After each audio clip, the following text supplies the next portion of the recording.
talking about the things that I brought on my hike and the things that I bought specifically for the Lost City Trek and what I think you should bring, and then kind of give you a review of the stuff that I did bring that I had bought for the trek. So to kind of give you an idea of what I liked, what I didn't like, what I recommend you bringing. So we're just going to get started. First, what specifically items I purchased for the trek and how I felt about them, and how they worked for me. So first we have these Merrell hiking boots. So the Lost City Trek is a very terrain environment. So there's a lot of rocks, there's a lot of like ways that you could trip and roll your ankles. So I recommend that you have this high top boot. I had never owned a pair of Merrells before, but they were so good. I didn't get any blisters. I have especially wide feet here in this region, and they didn't hurt my feet at all, and that's my biggest number one concern with new shoes, and especially just tighter shoes, is that my edge of my foot will hurt really, really bad. It's called like a side bunion almost. I didn't have any problems with that. So if you're in the market for a pair of new boots, I recommend these Merrells. I'll link them below. So good. I know they're super dirty, but I think I broke them in.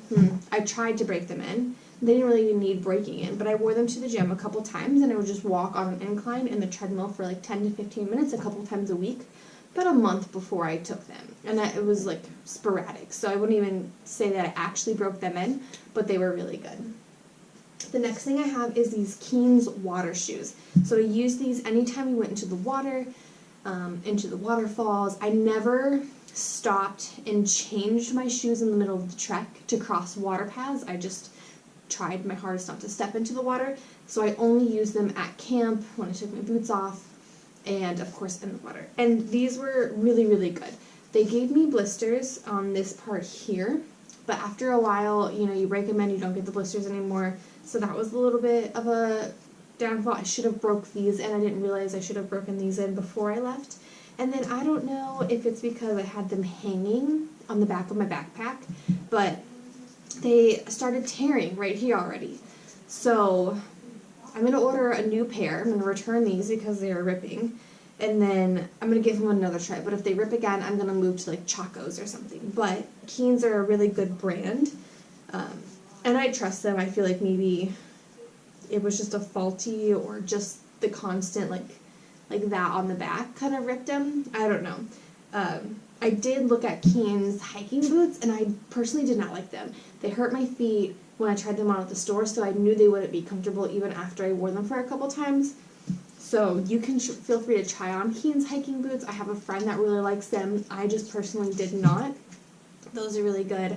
I just need to replace them. Next are the socks. So these are the merino wool socks. These ones are super thick. And that's okay. I didn't mind having thick socks. I didn't notice that my feet were extra sweaty, and they provided a good cushion between my foot and the shoe. And these were just great. I think I packed 3 pairs of socks.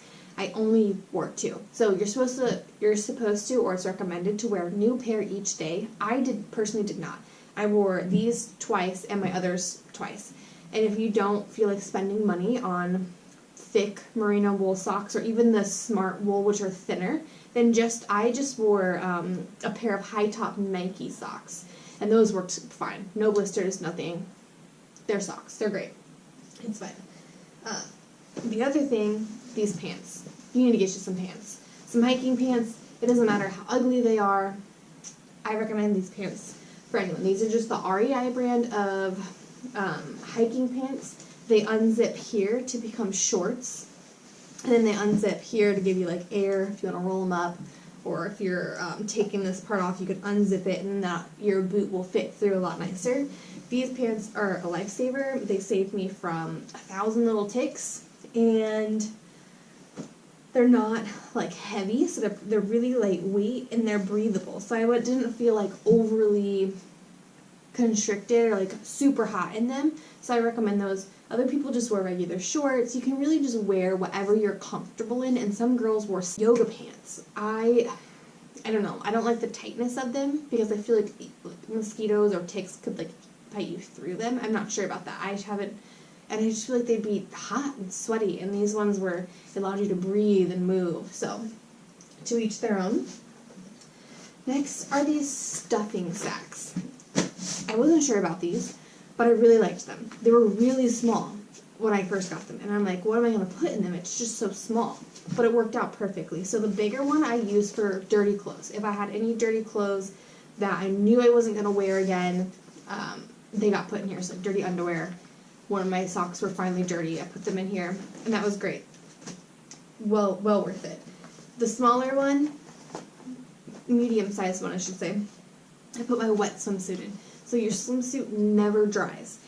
Even if you hang it out overnight, it will never be dry. So every morning I would just take it off the hanger and I would put it in this bag to give it a barrier between my clean clothes and my wet swimsuit.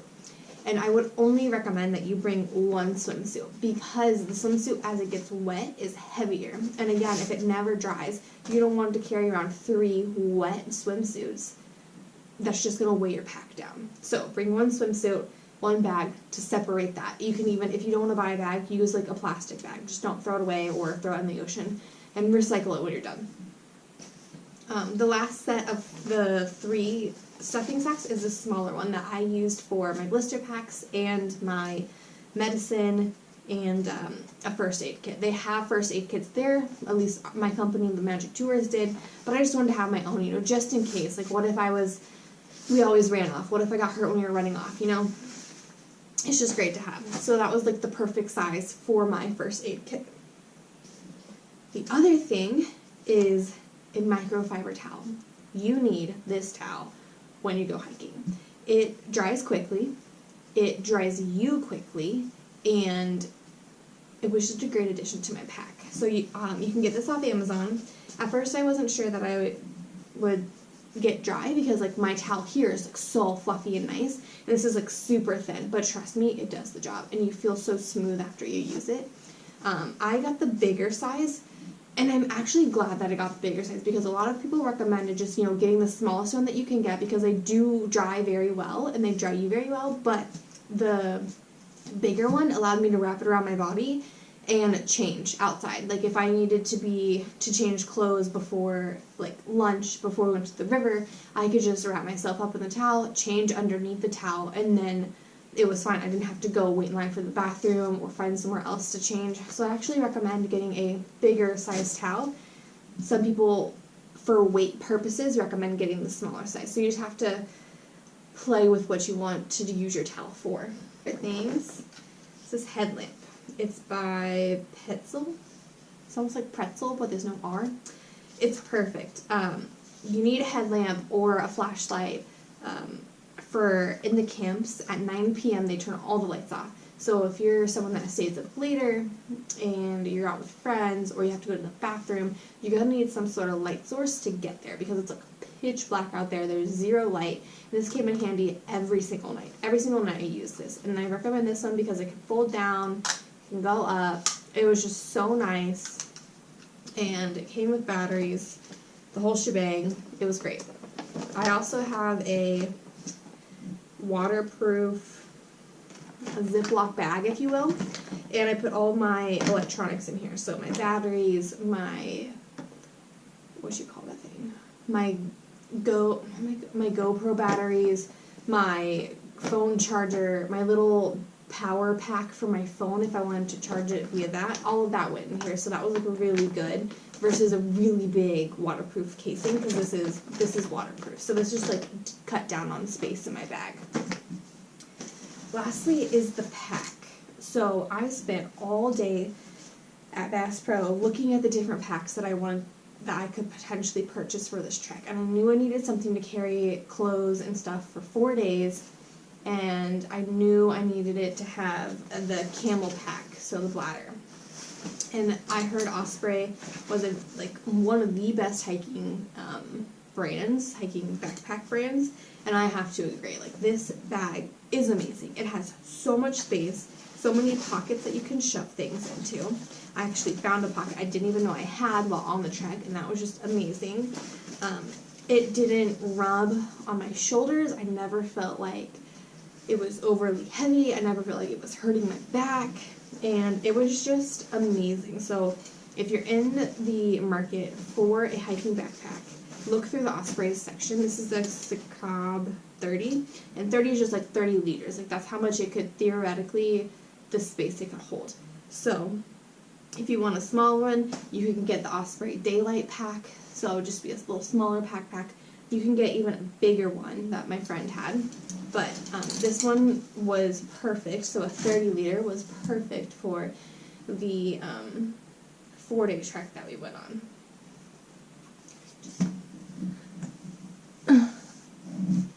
Probably left some stuff out, but too. Okay, so now I'm going to go over the list that I used for packing, and this is a list that I found off a website, like hiking specifically for La Ciudad Perdida, and I went over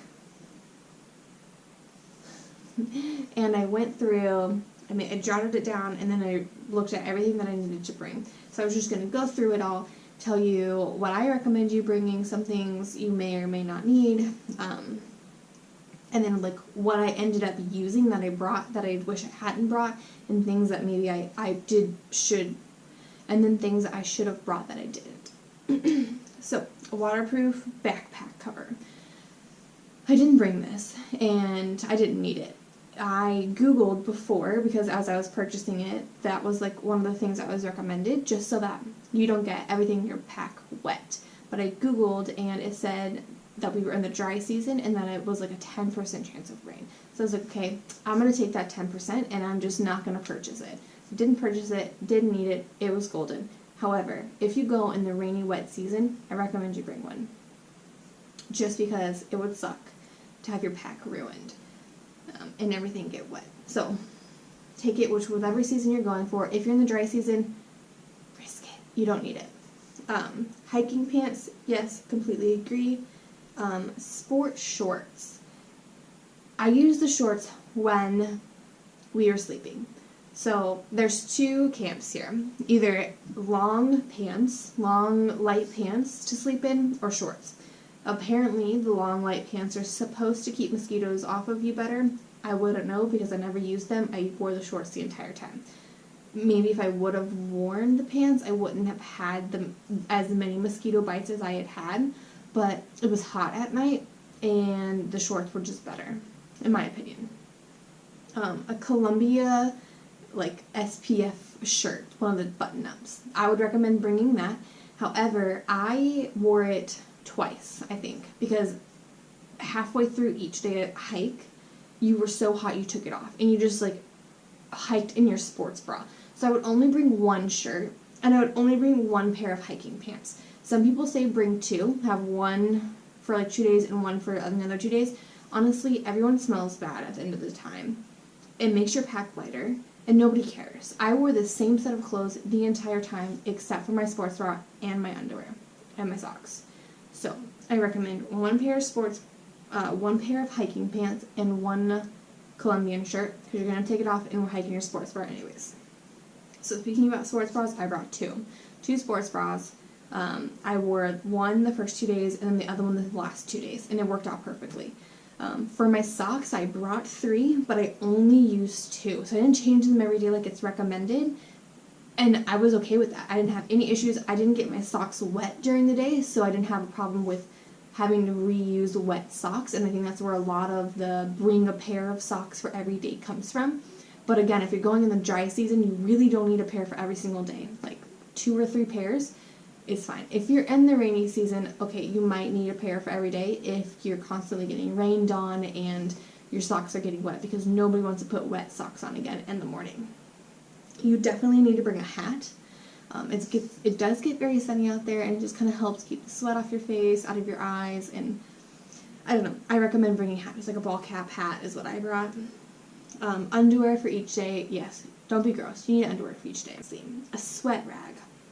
I didn't really use a sweat rag. I brought a buff that I just hung around my neck, and I barely used it as a sweat rag. So if you're somebody that likes to wipe off the sweat rag, okay, bring it. To each their own. But for me personally, I didn't use it, and I'm okay with not actually bringing like a full-on rag. My buff was fine. A rain jacket. If you're going in the rainy season, of course, bring a rain jacket. But if you're going in the dry season, you don't need it. I brought mine, but I never used it once. So it was just taking up space in my pack. The swimsuit we already covered. Only bring one because it never dries anyways. We already covered the night-long pants. And then the other debate is whether you should have a long-sleeve shirt to sleep in or short-sleeve shirt to sleep in. I personally wore a long-sleeve shirt, and that's the only shirt that I brought because if you get hot, and that's probably what you're thinking, take it off. You'll be wearing a sports bra. You can sleep in your sports bra. Everyone's already seen you hiking in it, so it doesn't really matter. So that was my mentality. Brought the long sleeve, slept in it every single night, loved it, and actually wasn't too hot in it, so it was great. Shoes, stuffing socks, a bar of soap. Don't bring a bunch of like toiletries. Don't bring shampoo and conditioner and body soap and body lotion and all of that. You don't need it. You literally need a bar of soap. A bar because liquid is heavier and the bar is lighter. So 1 bar of soap and of course your toothbrush. Did not bring floss. Did not bring mouthwash. It's okay. And then 1 roll of toilet paper. Out of that, I used the toilet paper, used my toothbrush every day, did not once use that bar of soap. They have showers, of course, but you're in the river every single day. So a lot of us on my group just used swimming in the river as our shower. I'm not gonna lie, that's what I did. I never took a shower once, and I don't regret it. So, perfect. Sunscreen, a small little bottle. A lot of your body parts are gonna be covered up anyways in long sleeve or just the canopy cover, that you really don't need a big bottle of sunscreen. So there's like a trial size or like a small medium size of sunscreen would be good. Face wipes and hand wipes. I didn't bring the face wipes. The hand wipes I did bring and I did use occasionally, but if I were packing again, I wouldn't bring them. I didn't use them enough to warrant bringing them again. So, take that with a grain of salt.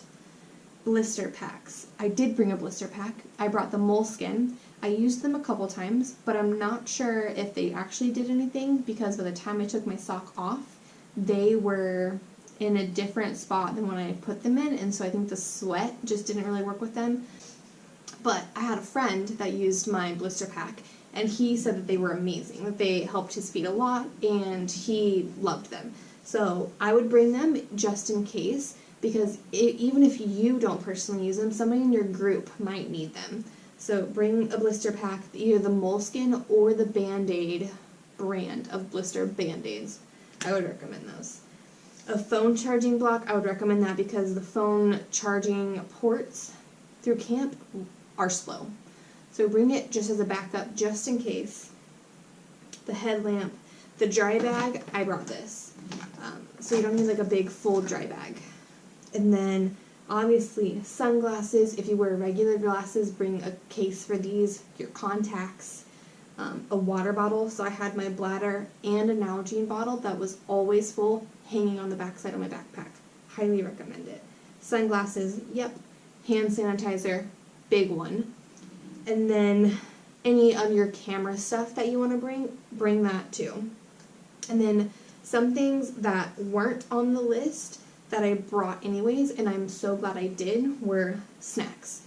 You're not hungry on the trek. They feed you so well, but sometimes you just need like a little extra because the trekking is so much that just that little bit of like sugar or carbs like really helps you keep going. So I brought Cliff Bars, and I think that's it. So I think I brought like 4 Cliff Bars, and it was amazing. I could have them as like a little snack. You do get breaks every like 15 to 30 minutes throughout the day, and then like every other break they'll have fruit for you. But sometimes you just need a little bit, and especially towards the end of the trek, I really appreciated having those extra calories to keep me going because by then you're exhausted. And 2, if you're like me, I have a really sensitive stomach. So while the food was great, it also upset my stomach so bad that I ended up getting sick for like 2 of the days out of the trek, and I couldn't eat anything except for the Cliff Bars that I brought. So those saved me. Just pack a few. You don't need like a whole bag. Chris made fun of me for bringing them, but I was so thankful that I had them. The other thing is Mio, that little sports drink. You sweat so much, and they are very good about like helping you replenish your salt after a long day. You could get popcorn or like chips, so that helps replace your salt. But throughout the day as you're hiking, it was just nice to have that in my Nalgene bottle and then regular water in my Camel pack. So I would recommend bringing a Mio. I did bring the first aid kit, like I said, and then the other things that I brought were personal items. So, well, bug spray, of course. I brought an Afterbite so that if any of my bug bites really itched, I just had a stick that I could rub it on there. That was golden. And then all of my medication. So I act like I have a lot. I don't. I did. There. Advil. Ibuprofen, whatever painkiller you need, because somebody at any time on that trek is going to need it, including you. If you get a headache, I don't know, we had a weird bug going around, or it was just people were getting sick, you know, whatever. Somebody's gonna need it, so just bring a bottle of Advil. I brought a bottle of Tums, like I don't like a full bottle, like I took some out and put it into another container, and I brought that. Tums for when your stomach hurts, and probiotics, just because the food is different than you're used to using, so to help combat my stomach from being too bad, I took probiotics. Some of the things that I wish I would have brought is a notebook and pencil, so that I could write every night and journal about the trek every single night instead of coming back and having to do it afterwards. That would have been golden. And the other thing I really wish I would have brought is paper soap. I didn't even know that they made such a thing, and they do. A girl from the Netherlands had it, and I don't know if it's an American thing that we can buy here, but I'm gonna Amazon it and figure it out because it was so nice. At every bathroom, there's no soap at the bathroom, so you either use your Germ-X or you just don't wash your hands. But this girl had paper soap, so you just like a tiny square, and it was such a small, compact little case. Put the soap on your hand, got it wet with water, and it foamed like actual soap. Oh my god, it was amazing. I would highly, highly, highly recommend that. I think that's it. I think other than that, other than your whatever camera stuff you want to bring, that's it. So the few things that I brought that I ended up not even using, which is going to be maybe gross for you guys, is the rain jacket, the long pants, and like the soap products. Like I didn't shower. I washed my face in the beginning, but then I stopped because I got tired, I want to be honest. So those are the things that I would not bring again. What else? Oh, and vitamins. People made fun of me, but I kept up with my vitamins. If you take vitamins daily, just keep it up. Just bring them with you. That's fine. But yeah, those are the things I brought, and those are the things I would recommend. So I will link everything that I purchased below. If you guys want to check that out, that would be fantastic. Just so you guys can get an idea of price ranges and stuff like that. But if you liked this video, give it a thumbs up and subscribe so you never miss a new video from Tabby. And I will see you guys in the next one.